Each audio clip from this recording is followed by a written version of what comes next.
تھے تو یہاں کا ہر کنکر شنکر بنا ہوا تھا، لیکن کرم غریب نواز کا کہ میرے غریب نواز نے ان کنکروں کو شنکروں کو کلمہ پڑھا کر مسلمان بنا لیا۔ سبحان اللہ۔ ارے یار غریب نواز کے نام پر تو بولو سبحان اللہ۔ بھیا یہ بیچ میں سے آنا جانا بند کر دو، جو آئے وہ سیٹ سے آئے اور آ کر اپنی جگہ لے لے۔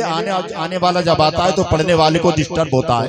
یہ تمام تر کمیٹی کے ذمہ داران حضرات یہاں بیٹھے، ماشاءاللہ اساتذہ بیٹھے، ہمارے علاقے کے معتبر شخصیتیں بیٹھی ہیں۔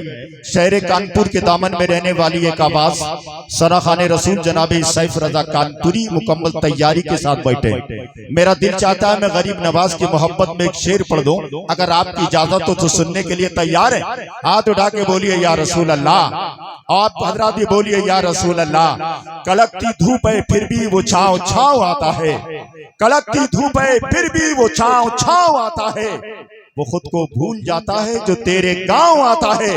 کڑکتی دھوپ ہے پھر بھی وہ چھاؤں چھاؤں آتا ہے، وہ خود کو بھول جاتا ہے جو تیرے گاؤں آتا ہے۔ میرے خواجہ تمہاری بادشاہت کا ہے کیا کہنا، تیرے دربار میں اکبر بھی ننگے پاؤں آتا ہے، تیرے دربار میں اکبر بھی ننگے پاؤں آتا ہے۔ اور نہ یہ سورج چمکتا ہے نہ وہ چندہ چمکتا ہے، نہ یہ سورج چمکتا ہے نہ وہ چندہ چمکتا ہے، نگاہ عشق میں تو گنبد خضرا چمکتا ہے۔ نہ یہ سورج چمکتا ہے نہ وہ چندہ چمکتا ہے، نگاہ عشق میں تو گنبد خضرا چمکتا ہے۔ ادھر ہے فاتح خیبر ادھر ہے فاتح کربل، ادھر ہے فاتح خیبر ادھر ہے فاتح کربل، ادھر بابا چمکتا ہے ادھر بیٹا چمکتا ہے۔ اور زمانہ ہو گیا لیکن کوئی ایسا نہیں چمکا، زمین ہند پر جیسا میرا خواجہ چمکتا ہے۔ زمانہ ہو گیا لیکن کوئی ایسا نہیں چمکا، زمین ہند پر جیسا میرا خواجہ چمکتا ہے۔ آئیے حضرات اب بلا تاخیر آپ کی محبتوں کے دسترخوان پر شہر کانپور کے دامن میں رہنے والی ایک آواز ممبر شریف پر موجود ہے۔ لیجیے اب وہ شاعر بالکل نہ تم سے دور ہے، جس کو سننے کے لیے شیشہ دل چور ہے۔ کون ہے وہ نام سے جس کے ہر ایک مسرور ہے وہ شاعر جس کا نام وہ شاعر جس کا نام سیف رضا کانپور ہے۔ میں بلا تمثیل آپ کی محبتوں کے دسترخوان پر بہترین ثناخوان رسول کو آپ کے حوالے کرنے جاتا ہوں۔ آئیے سارا مجمع ان کا استقبال کر لیجئے۔ میں دیکھنا چاہتا ہوں آپ کے شہر محبت میں شہر محبت میں یا گاؤں محبت میں پہلی بار کانپور سے آئے ہیں۔ مجھے یقین ہے کہ ان کا خوبصورت کلام آپ کے دلوں کی چاشنی کو تبدیل کر دے گا۔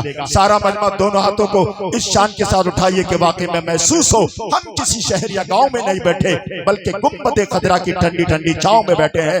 مچل کے بولیے گا نعرہ تکبیر۔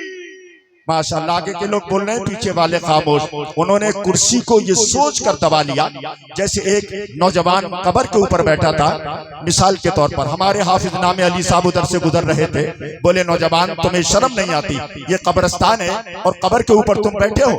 بولا جائیے حافظ صاحب آپ چلے جائیے۔ کہا کیوں؟ وہ نوجوان کہتا ہے حافظ صاحب یہ قبر میری ہے، اس کا مالک میں ہوں، یہ میری مرضی ہے چاہے میں اس کے اندر لیٹوں یا اس کے باہر بیٹھوں۔ آپ بھی سوچ رہے ہیں کہ یہ کرسی ہماری ہے، یہ کوئی اسمبلی پارلیمنٹ کی کرسی نہیں جس کرسی پر بیٹھنے کے بعد بڑے بڑے اچھوں کی بولتی بند ہو جاتی ہے۔ یہ ان لوگوں کی کرسی ہے جن کے دلوں کے اندر قرآن کی آیت الکرسی موجود ہے۔ سارا مجمع قرآن کریم کے حوالے سے دونوں ہاتھوں کو نبی کے نام پر اٹھا کر ان کا استقبال کرے، جیسا نعرہ ویسے ہی انشاءاللہ کلام جی لگا کے آگے سے لے کر پیچھے تک، دائیں سے لے کر بائیں تک بولیے۔